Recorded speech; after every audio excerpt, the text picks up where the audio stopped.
Accident നടക്കുന്നതിന് 2 minute മുമ്പ് അവന് അടുത്തിരുന്ന അവൻ്റെ കൂട്ടുകാരൻ കൊച്ചിനോട് പറഞ്ഞു, ആൻഡ്രൂ നീ മാറിയിരിക്കേ, എനിക്ക് അവിടെ ഇരിക്കണം. ആ വണ്ടിയിൽ 5 കൂട്ടുകാരായിരുന്നു ഉണ്ടായിരുന്നത്.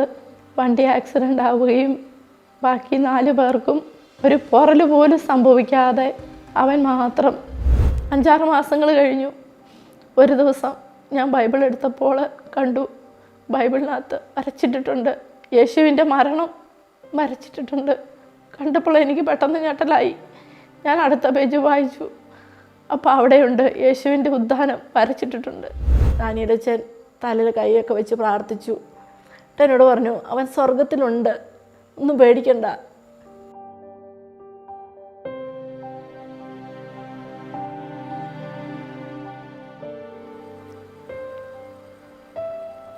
എൻ്റെ മോൻ്റെ പേര് ജൂഡ്ബിൻ എന്നായിരുന്നു.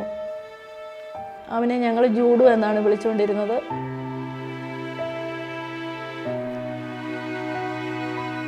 എൻ്റെ മോന് ഇന്ന് സ്വർഗത്തിലായിട്ട് 1 വർഷവും 8 മാസവും തികഞ്ഞു. കഴിഞ്ഞ 2024 ഏപ്രിൽ മാസം 20-ാം തീയതി പള്ളിയിൽ പോയി തിരിച്ചു വരുമ്പോൾ ഒരു ജീപ്പ് ആക്സിഡൻറ്റിലാണ് അവന് നമ്മളോട് വിട പറയുന്നത്.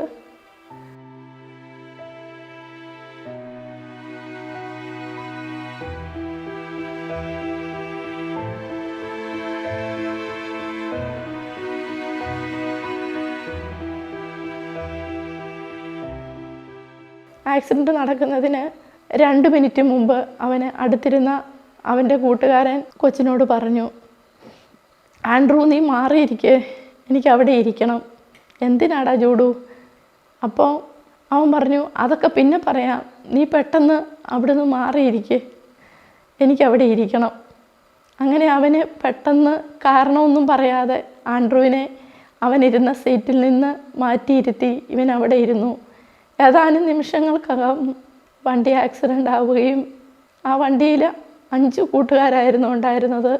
ബാക്കി 4 പേർക്കും ഒരു പൊറൽ പോലും സംഭവിക്കാതെ അവൻ മാത്രം വളരെ ശാന്തനായി, ദേഹത്തൊരു ചോര പോലും പൊടിയാതെ പള്ളിയിൽ അൾത്താരയിലിടുന്ന വേഷത്തിൽ വെള്ള ഷർട്ടും കറുത്ത പാൻറ്റും ഇട്ട് അവൻ മരിച്ചു കിടക്കുന്നത് വിശ്വസിക്കാൻ സാധിക്കുകയില്ല.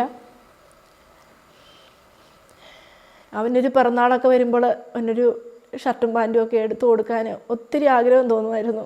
അവൻ സമ്മതിക്കില്ലായിരുന്നു. അവന് കുറച്ച് പ്രായമായപ്പോൾ ഇച്ചിരി അറിവ് വെച്ചപ്പോൾ തൊട്ട് അവന് ഡ്രസ്സ് വേണ്ട, അവനൊന്നും വേണ്ട, ഒരാവശ്യങ്ങളും ഇല്ല. അത്യാവശ്യം നമ്മൾ എന്തെങ്കിലും മേടിച്ചു കൊടുത്താൽ നമ്മളെ വഴക്ക് പറയും. ഞാനിങ്ങനെ അവന് ഒത്തിരി ഡ്രസ്സൊക്കെ വാങ്ങിച്ചു കൊടുക്കും, അവനൊന്നും ഇടുകയില്ല. ലാസ്റ്റ് ഇവൻ പള്ളിയിൽ ആൾക്കാരൊക്കെ വെള്ള ഷർട്ടാണ് ഇടുന്നത്. അതുകൊണ്ട് ഞാനിങ്ങനെ കുറേ വെള്ള ഷർട്ടുകൾ മേടിച്ചു കൊടുക്കും. അപ്പോൾ പറയും വേണ്ടമ്മേ, ഇനി വേണ്ടമ്മേ എന്ന് പറയും. അപ്പോൾ ഞാൻ പറയും, അതിന് അമ്മയ്ക്ക് അലക്കാനൊക്കെ ബുദ്ധിമുട്ടല്ലേ, അപ്പോൾ കുറേ എണ്ണം ഉണ്ടെങ്കിൽ എളുപ്പമുണ്ടല്ലോ, അതുകൊണ്ട് മേടിക്കുന്നതെന്ന് പറഞ്ഞ് ഞാനിങ്ങനെ കള്ളത്തരമൊക്കെ പറഞ്ഞ് പിന്നെ നല്ല നല്ല വെള്ള ഷർട്ടുകൾ വാങ്ങിച്ചു കൊടുക്കും. അപ്പോൾ അവൻ ഗത്യന്തരം ഇല്ലാതെ അതിങ്ങനെ ഉപയോഗിക്കും. പക്ഷേ അവനങ്ങനെ ഒന്നിനോടും ഒരു താല്പര്യം ഉണ്ടായിരുന്നില്ല. പിന്നെ അവന് വെള്ള ഭയങ്കര ഇഷ്ടമായിരുന്നു. അമ്മേ ഞാൻ എപ്പോഴും വെള്ള ഇടണം എന്ന ഒരു ഇഷ്ടം അവനുണ്ടായിരുന്നു. എനിക്ക് വെള്ള ഭയങ്കര ഇഷ്ടമാണ് പിള്ളേരിടുന്നത്. അവന് എവിടെ കല്യാണത്തിന് പോകണമെങ്കിലും വെള്ളയിടും, പള്ളിയിൽ പോകണമെങ്കിലും വെള്ളയിടും, എവിടെ പോകണമെങ്കിലും അവന് വെള്ളയായിരുന്നു ഇഷ്ടം. അവൻ അന്ന് വൈകുന്നേരം പള്ളിയിൽ പെരുന്നാളിന് പോയപ്പോഴും വെള്ള ഷർട്ടും കറുത്ത പാൻറ്റും ഇട്ടിട്ടാണ് പോയത്.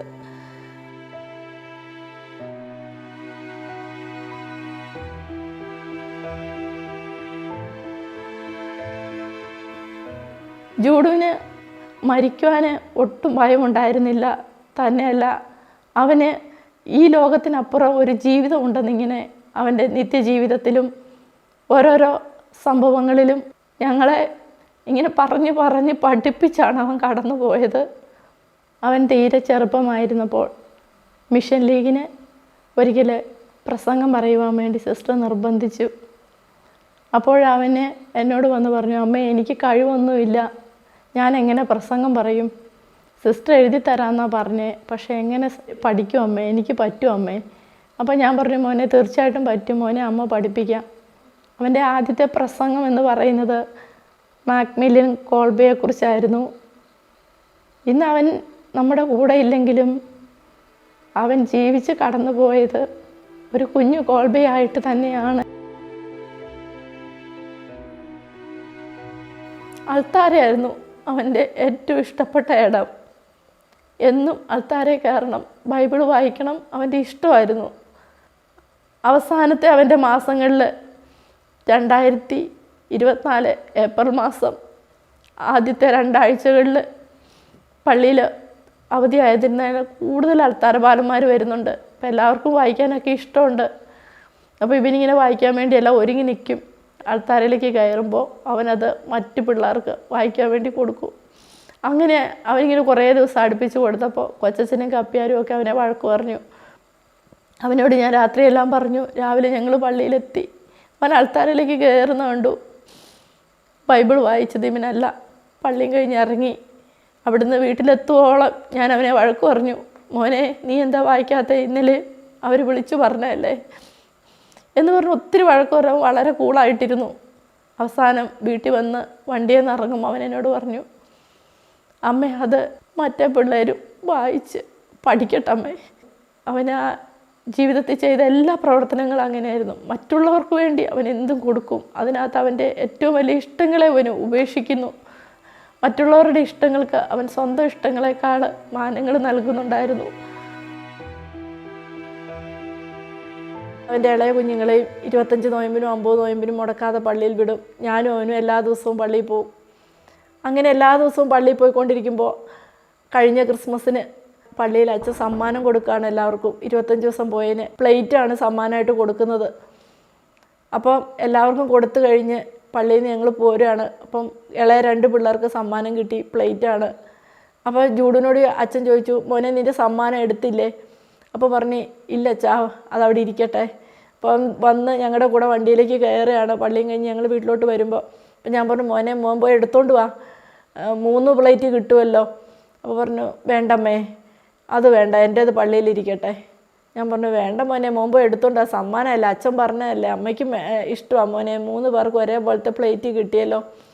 വേണ്ടമ്മേ, പള്ളി വരുന്നത് സമ്മാനത്തിനല്ല, നമ്മൾ പള്ളി വരുന്നത് നമുക്ക് വേണ്ടിയിട്ടാണ്, അതിന് സമ്മാനം മേടിക്കാൻ പറ്റത്തില്ല എന്നവൻ പറഞ്ഞു. നന്നായിട്ട് പഠിക്കുന്ന കുട്ടിയായിരുന്നു. പക്ഷെ പഠിച്ച് നല്ല ജോലി മേടിക്കണം, മാർക്ക് മേടിക്കണം, അങ്ങനെയൊന്നുമുള്ള ഇഷ്ടം അവനുണ്ടായിരുന്നില്ല. മോശമില്ലാതെ പോകണം, അമ്മയ്ക്ക് വിഷമമില്ലാത്തൊരു മാർക്ക് ഞാൻ മേടിക്കും. പക്ഷെ അവന് നന്നായിട്ട് പഠിക്കാൻ കഴിവുണ്ടായിരുന്നു. അപ്പോൾ ശനിയാഴ്ച ഞായറാഴ്ചയൊക്കെ ഇവനിങ്ങനെ ഒരു പരിപാടി ഇല്ലാത്ത സമയത്ത് എൻ്റെ കൂടെ ഇങ്ങനെ നടന്ന് എന്നെ സഹായിക്കുകയൊക്കെ ചെയ്ത് ഞാനിങ്ങനെ അവനോട് പറയണം, ഒന്നുമില്ലെങ്കിലും ചുമ്മാ പോയെന്ന് പുസ്തകമൊക്കെ ഒന്ന് എടുത്ത് നോക്കിക്കോളാൻ പറഞ്ഞ് വൈകുന്നേരമൊക്കെ വിടാം. അത് പറയും, വേണ്ട അമ്മേ, പഠിക്കണ്ട അമ്മ, പിന്നെ ഞാൻ എന്നാ ചെയ്യേണ്ടതെന്ന് ചോദിക്കും. അപ്പോൾ ഞാൻ പറഞ്ഞു, പഠിക്കണ്ട, നീ ഒരു കാര്യം ചെയ്യേ, ബൈബിൾ എടുത്ത് വായിക്കാൻ പറയും. അപ്പം ഞാനിവനെ ചെറുപ്പത്തിൽ ഇങ്ങനെ വായിക്കാൻ പഠിക്കാൻ തുടങ്ങിയപ്പോൾ തൊട്ട് തന്നെ ഞാനിവനെ ജ്ഞാനത്തിൻ്റെ പുസ്തകം 9-ാം അധ്യായം പഠിപ്പിക്കുമായിരുന്നു, കാണപ്പാഠം. അത് പിള്ളേരോടെല്ലാം പറയും. സ്കൂളിലാണേലും ഞാൻ പിള്ളേരോട് പറയും, നിങ്ങളുടെ പുസ്തകത്തിൽ എഴുതി വെക്കണം ജ്ഞാനത്തിൻ്റെ പുസ്തകം 9-ാം അധ്യായം. അത് നമ്മൾ ബൈഹാർട്ട് ചെയ്യണം, അതെപ്പോഴും പ്രാർത്ഥിച്ചുകൊണ്ട് വേണം പഠിക്കാൻ തുടങ്ങാൻ. അപ്പം ഞാൻ ഇവനോടും പറഞ്ഞു, മോനെ, അത് വേണം ആദ്യം പഠിക്കാൻ. അങ്ങനെ ആദ്യമൊക്കെ ഇവന് ഞാൻ പുസ്തകത്തിൽ എഴുതിയൊക്കെ കൊടുക്കുമായിരുന്നു. അതിനുശേഷം ഇവനത് കാണാപ്പാഠം പഠിച്ചു കഴിഞ്ഞപ്പോൾ ഞാൻ പറഞ്ഞു, ഇനി എഴുതണ്ട മോനത് ചൊല്ലിയിട്ട് പഠിച്ചാൽ മതി എന്ന് പറയുമായിരുന്നു. അങ്ങനെ ഇവൻ എൻ്റെ പുറകെ നടക്കുമ്പോൾ ഞാൻ പറയാം, നീ ഒരു പണിയില്ലെങ്കിൽ പോയി സങ്കീർത്തനം എടുക്കുക, 91 കാണാപ്പാഠം പഠിക്കുക. അങ്ങനെ ഞാൻ അവനെക്കൊണ്ട് സങ്കീർത്തനം ഏകദേശം തന്നെ നന്നായിട്ട് പഠിപ്പിച്ചു മൊത്തം. അതിനുശേഷം ജ്ഞാനത്തിൻ്റെ പുസ്തകം 9 സങ്കീർത്തനവും പഠിച്ചു കഴിഞ്ഞപ്പോൾ ഞാൻ പറഞ്ഞു, മോനെ, നീ ഇനി ജ്ഞാനത്തിൻ്റെ പുസ്തകം 1-ാം അധ്യായം തൊട്ട് തുടങ്ങിക്കോ, ബൈഹാർട്ട് പഠിച്ചോ, അത് മതി, വേറൊന്നും പഠിക്കണ്ടെന്ന് പറഞ്ഞു. ഞാനവനോട് ജ്ഞാനത്തിൻ്റെ പുസ്തകം 1-ാം അധ്യായം പഠിക്കാൻ പറഞ്ഞു തുടങ്ങി. ആ സമയത്താണ് അവൻ +1 പരീക്ഷ എഴുതിയിരിക്കുന്നത്. അവൻ 2-ാം അധ്യായവും പഠിച്ചു, 3-ാം അധ്യായം പഠിച്ചുകൊണ്ടിരിക്കുമായിരുന്നു. ആ സമയത്താണ് അവൻ പോയത്.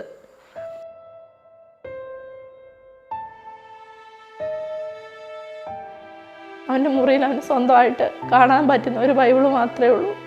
മേശപ്പുറത്തൊരു ബൈബിളും ഒരു കൊന്തയും മാത്രം വെച്ചിട്ടാണ് അവൻ അവസാനവും കടന്നു പോയത്.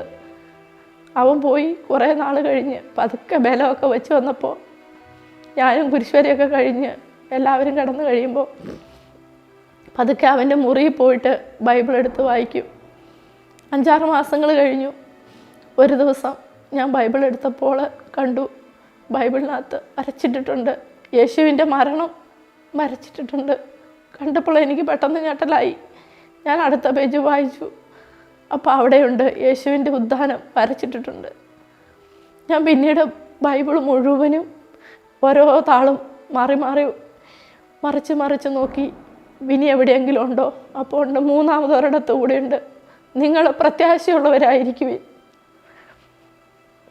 അത് തന്നെയാണ് അവൻ മരിക്കുന്നതിന് 2 മണിക്കൂർ മുമ്പ് അവന് ഫോണിൽ ഇട്ടിട്ട് പോയത്. Worry about nothing, pray about everything. അവൻ്റെ ആണ്ടിൻ്റെ അന്ന് ഞങ്ങൾ അവൻ്റെ കല്ലറയിൽ അത് കൊത്തിവെച്ചു. Worry about nothing, pray about everything. ഡാനിയലച്ചൻ ധ്യാനിപ്പിക്കാൻ വേണ്ടി അടുത്ത പള്ളിയിൽ വന്നു. അപ്പോൾ എൻ്റെ ക്ലാസ്മേറ്റും വൈദ്യനുമായിരുന്ന ദിലീപച്ചൻ വിളിച്ച് എന്നോട് പറഞ്ഞു, നീ വിഷമിക്കുകയൊന്നും വേണ്ട, ഡാനിയലച്ചൻ നല്ല ഡെലിവറൻസിന് വേണ്ടി പ്രാർത്ഥിക്കും, അതുകൊണ്ട് ഡാനിയലച്ചനെ പോയി കാണണം, ഞാൻ അച്ഛനോട് പറഞ്ഞോളാം. അങ്ങനെ ദിലീപച്ചൻ പറഞ്ഞിട്ട് ഞാൻ ഡാനിയലച്ചനെ കാണാൻ വേണ്ടി പോയി. ഡാനിയലച്ചൻ തലയിൽ കൈയൊക്കെ വെച്ച് പ്രാർത്ഥിച്ചു. എന്നോട് പറഞ്ഞു, അവൻ സ്വർഗത്തിലുണ്ട്, ഒന്നും പേടിക്കണ്ട, പോയിക്കോളൂ ധൈര്യമായിട്ട്, ജ്ഞാനം 3 വായിക്കൂ. ശരിക്കും പറയുകയാണെങ്കിൽ അതൊക്കെ ജീവിതത്തിലൊരു ടേണിംഗ് പോയിൻ്റാണ്. അവൻ അവസാനിപ്പിച്ചെടുത്ത് തുടങ്ങാനാണ് അച്ഛൻ എന്നോട് പറഞ്ഞത്. ജ്ഞാനത്തിൻ്റെ പുസ്തകം 3-ാം അധ്യായം വായിക്കുമ്പോഴവൻ പോയി. എന്നോട് ഡാനിയലച്ചൻ പറയുന്നു 3-ാം അധ്യായം വായിച്ചു തുടങ്ങാൻ.